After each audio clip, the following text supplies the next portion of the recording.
तब सुअवसर जानकर जनक जी ने सीता जी को बुला भेजा। सब चतुर और सुंदर सखियां आदर पूर्वक उन्हें लेवा चली। रूप और गुणों की खान जगत जननी जानकी जी की तुलना नहीं हो सकता।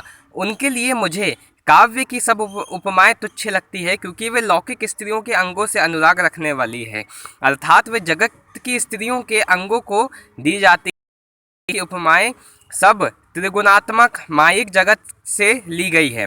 उन्हें भगवान का स्वरूप शक्ति श्री जानकी जी के अप्रकृत चिन्मय अंगों के लिए प्रकृत करना, उनका अपमान करना और अपने में उपहास का पात्र बनना होगा। सीता जी के वर्णन में उन्हीं उपमाओं को देखकर कौन कुकवि कहलाए और अपयश का भागी बने, अर्थात सीता जी के लिए उन उपमाओं का प्रयोग करना सुकवि के पद से च्युत होना और अपकीर्ति मोल लेना है। कोई भी सुकवि ऐसी नादानी एवं अनुचित कार्य नहीं करेगा। यदि किसी स्त्री के साथ सीता जी की तुलना की जाए तो जगत में ऐसी कोई सुंदर युवती है ही कहाँ जिसकी उपमा उन्हें दी जाए। पृथ्वी की स्त्रियों की तो बात ही क्या है, देवताओं की स्त्रियों को भी यदि देखा जाए तो हमारी अपेक्षा कहीं अधिक दिव्य और सुंदर है। तो उनमें सरस्वती तो बहुत बोलने वाली है।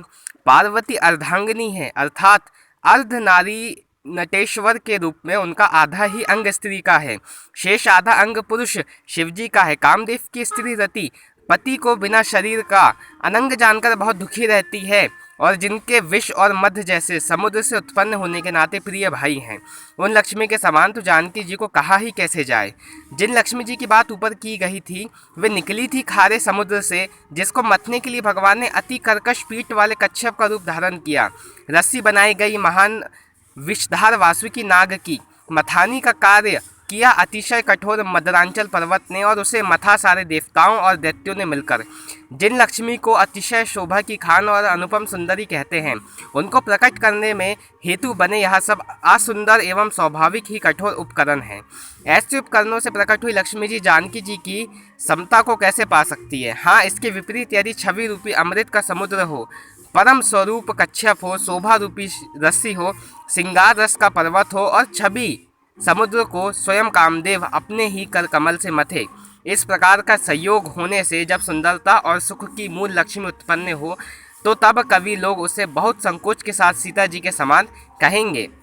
जिस सुंदरता से समुद्र को कामदेव मथेगा वह सुंदरता भी प्राकृत लौकिक सुंदरता ही होगी, क्योंकि कामदेव स्वयं भी त्रिगुणमय प्रकृति का ही विकार है।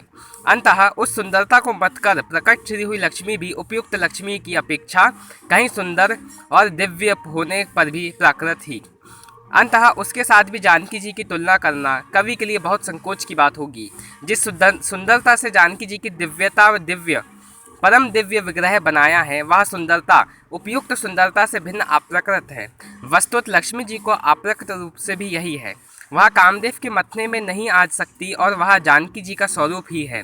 अंत उनसे भिन्न नहीं उपमा दी जाती है भिन्न वस्तु के साथ। इसके अतिरिक्त जानकी जी प्रकृत हुई है स्वयं अपनी महिमा से।